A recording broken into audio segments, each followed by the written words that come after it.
मैं Ajay Kumar Nanda, lecture chemistry.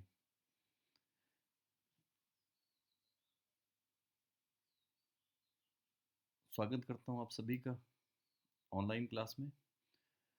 आज हम बात करेंगे पैकिंग एफिशिएंसी और रेडियस रेशियो की। प्यारे बच्चों, पहले हम समझते हैं पैकिंग एफिशिएंसी होती क्या है। The percentage of total space occupied by spheres in an unit cell is called packing efficiency. एक यूनिट सेल में कंस्टिट्यूएंट पार्टिकल्स, जो आयंस हो सकते हैं, एटम्स हो सकते हैं या मॉलिक्यूल्स हो सकते हैं, वो कितने परसेंट वॉल्यूम ऑक्यूपाई करते हैं, that is called packing efficiency. Mathematically, packing efficiency is equal to volume occupied by particles, that is spheres, upon volume of unit cell multiplied by 100।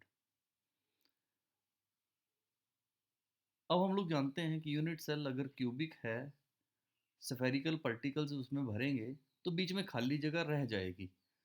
जितने परसेंट वॉल्यूम उन spheres ने occupy किया होगा unit cell में, that is called packing efficiency.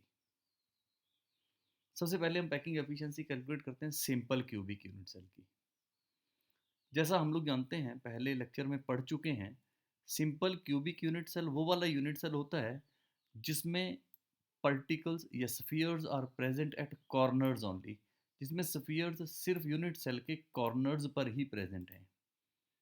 इस तरह से अब मान लीजिए कि इस क्यूब की एज लेंथ ए है।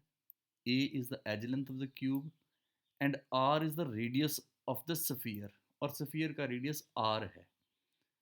तो जैसा हम लोग फिगर में देख पा रहे हैं, this edge length A is equal to R plus R, that is 2r। So number of particles per unit cell हमें पता है सिंपल क्यूबिक यूनिट सेल में 1 होता है। तो volume of sphere is 4/3πr³। अब सिंपल में स्फीयर्स होते कितने हैं? एक। तो वॉल्यूम हो गया 4/3πr³। यूनिट सेल का volume is a cube. A कितना था? इक्वल टू 2r, तो it becomes 2r whole cube. तो packing efficiency is equal to volume occupied by particles upon volume of unit cell into 100।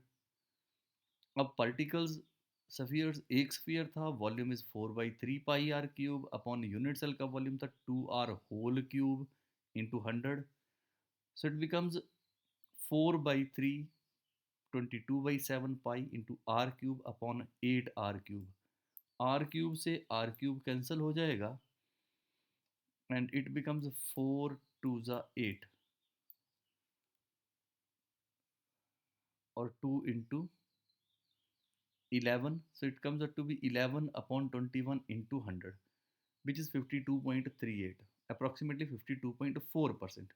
So packing efficiency in case of simple cubic unit cell is 52.4%. That is 52.4% volume is occupied and remaining volume is empty. Now let us calculate the packing efficiency of a face-centered cubic unit cell. अब face centred cubic unit cell हमें पता है कि वो वाला cubic unit cell होता है जिसमें spheres are present at the centre of each face along with the corners. Corners पर तो पार्टिकल हैं ही, साथ में हर फेस के सेंटर में भी पार्टिकल्स प्रेजेंट हैं।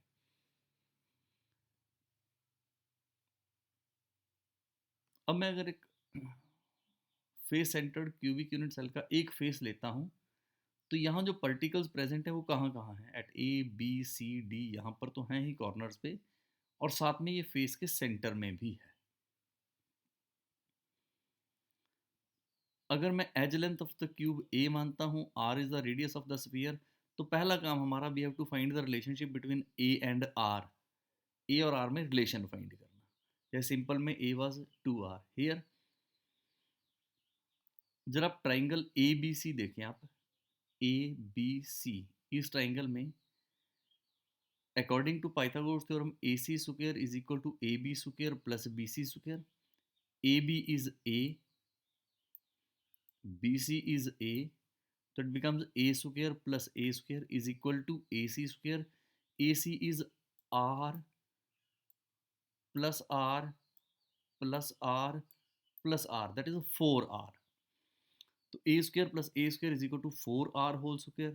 So 2A square is equal to 16R square, or A square is equal to 8R square.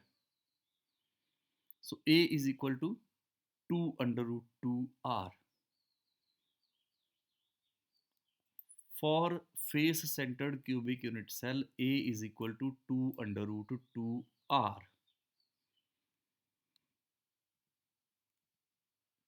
Number of particles हमें पता है face centered cubic unit cell में it is 4.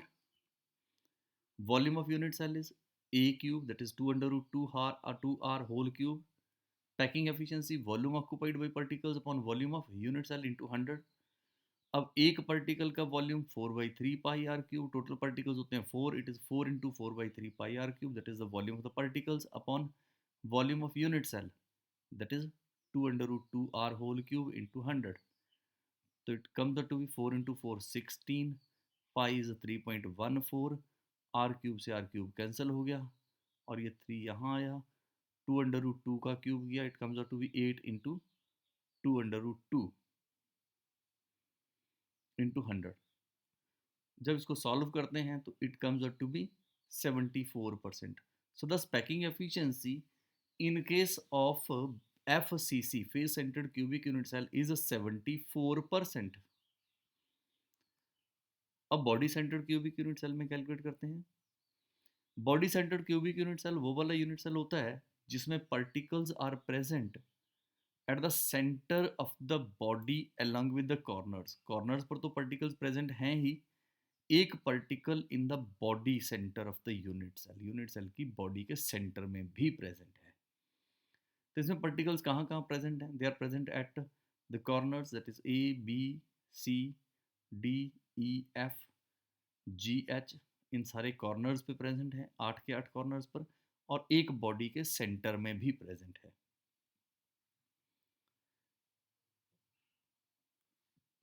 अब मान लीजिए edge length is A, R is the radius of the sphere.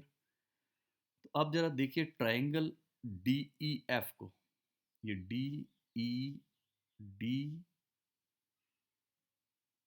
DEF, ये A है, ये भी A है, तो इट बिकम्स, ये डायगोनल है B, तो B square according to Pythagoras theorem is equal to A square plus A square B square is equal to 2A square.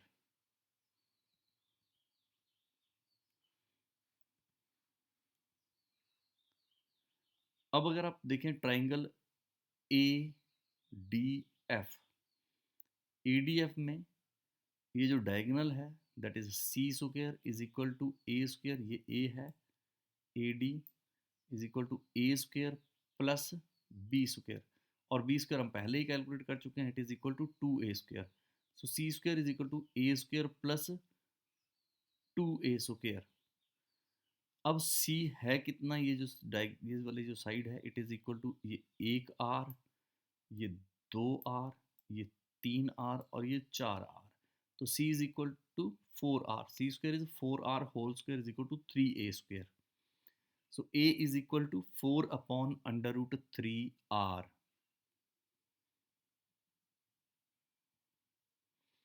हमें पता है नंबर ऑफ पार्टिकल्स एक यूनिट सेल में in case of body centred it is 2. एक sphere का volume होता है 4/3 pi R cube, unit cell का volume is A cube. A की वैल्यू हम कैलकुलेट कर चुके हैं, it is 4 upon under root 3R whole cube. So packing efficiency becomes volume occupied by spheres upon volume of unit cell into 100. अब spheres थे दो, एक स्फीयर का volume is 4/3 pi R cube, unit cell का volume था 4 upon under root 3R whole cube into 100, so it comes out to be 68%. So thus the packing efficiency in case of body centered cubic unit cell is a 68%, that is 32% area, 32% volume is empty. So let us try to recapitulate what we have studied today. Simple cubic unit cell में A is equal to 2R, number of particles 1 होता है, packing efficiency was 52.4%. In case of body centred cubic unit cell BCC में A is equal to 4 upon under root 3R, number of particles 2 होते हैं and packing efficiency is 68%. Face centred cubic unit cell FCC में A is equal to 2 under root 2R, number of particles 4 होते हैं and the packing efficiency is 74%. ये बच्चों आपको याद रखना है. यहाँ अगर मैं पैकिंग फ्रैक्शन की बात करूं तो पैकिंग एफिशिएंसी और पैकिंग फ्रैक्शन इनमें सिर्फ इतना सा डिफरेंस है. अगर मैं ये 100 से मल्टीप्लाई नहीं करता हूं then this terms becomes packing fraction. तो ये पैकिंग फ्रैक्शन है. अब जरा आप यहाँ देखें, पैकिंग फ्रैक्शन अगर मैं कहूँगा तो it comes out to be 0.524. 100 से मल्टीप्लाई नहीं करना है. Here it is 0.68 and here it is 0.74. it is the packing fraction. ये packing fraction होगी. तो you have to remember this table. अब हम बात करते हैं रेडियस रेशियो की. The ratio of radius of cation to the radius of anion is called radius ratio. अब radius ratio is applicable in case of ions, तो it is applicable for ionic solids. Ionic solids में cation की radius और anion की radius की ratio को radius ratio कहते हैं. It is called radius ratio. Mathematically radius ratio is equal to radius of cation upon radius of anion. अगर मैं रेडियस ऑफ कैटायन को R पॉजिटिव लिखता हूँ, रेडियस ऑफ एनायन को R नेगेटिव लिखता हूँ, तो radius ratio is equal to R positive upon R negative. अब अगर आप देखेंगे जैसे जैसे कैटायन का रेडियस बढ़ेगा तो रेडियस रेशियो भी बढ़ेगी. एज द साइज या radius of cation increases the radius ratio also increases. अब कैटायन मुझे पता है कैटायन बनता कैसे है. एक +1 में हम लोग पढ़ चुके हैं. It is found by the loss of one और मोर इलेक्ट्रॉन्स. जब कोई इलेक्ट्रॉन लूज करेगा तो इफेक्टिव न्यूक्लियर चार्ज बढ़ जाएगा, तो साइज घटेगा. एनायन कैसे बनता है? It is found by the gain of one or more electrons, so effective nuclear charge decreases, hence the size increases. तो यूं कहा जा सकता है कि ये हम लोग पढ़ चुके हैं, size of cation is smaller than parent atom where is the size of anion is larger than parent atom. तो अगर हम रेडियस रेशियो को देखेंगे तो कैटायन का साइज छोटा है, एनायन का साइज बड़ा है, इसलिए radius ratio is a fraction. ये छोटा है, ये बड़ा है. So radius ratio is a fraction.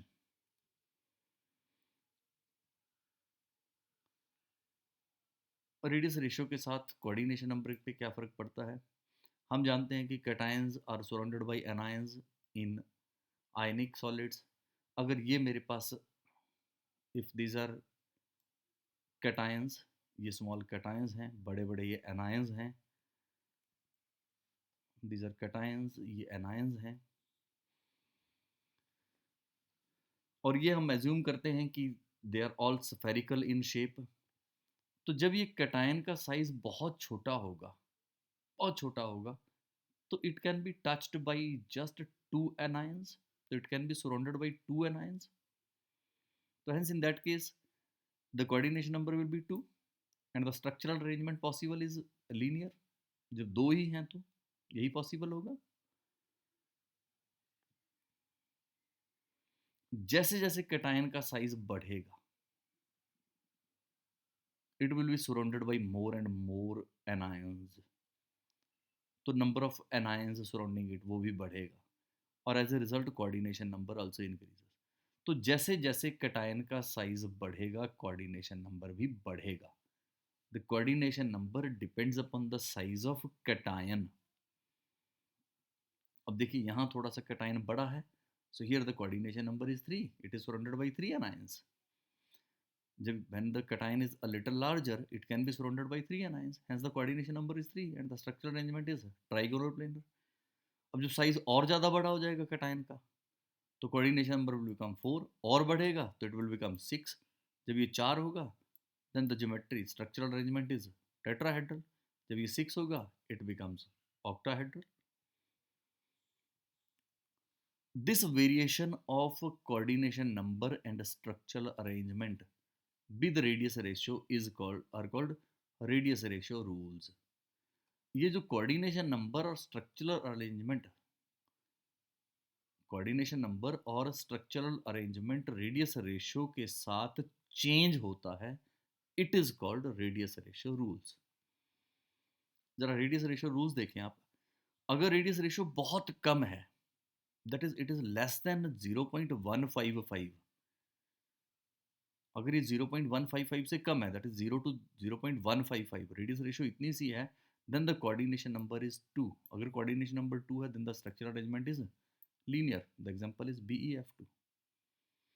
अगर रेडियस रेशियो 0.155 से लेके 0.225 तक है, if the radius ratio is between 0.155 to 0.225, then the coordination number becomes 3.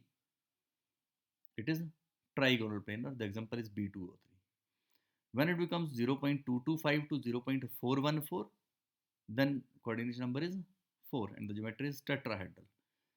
When the radius ratio becomes 0.414 to 0.732, then the coordination number becomes 6 and the geometry is octahedral. And for the value between 0.732 to 1, it becomes 8. अब जरा आप यहाँ देखें, 0.155 से कम जब value है, then it is having a coordination number 2. For coordination number 3, radius ratio कम से कम 0.155 होनी चाहिए, उससे कम पे नहीं होगा. So it is called the limiting radius ratio for coordination number 3. क्योंकि इससे कम होगा, then the coordination number will be 2. So the limiting radius ratio for coordination number 4 is 0.225. इससे कम पे the coordination number was 3.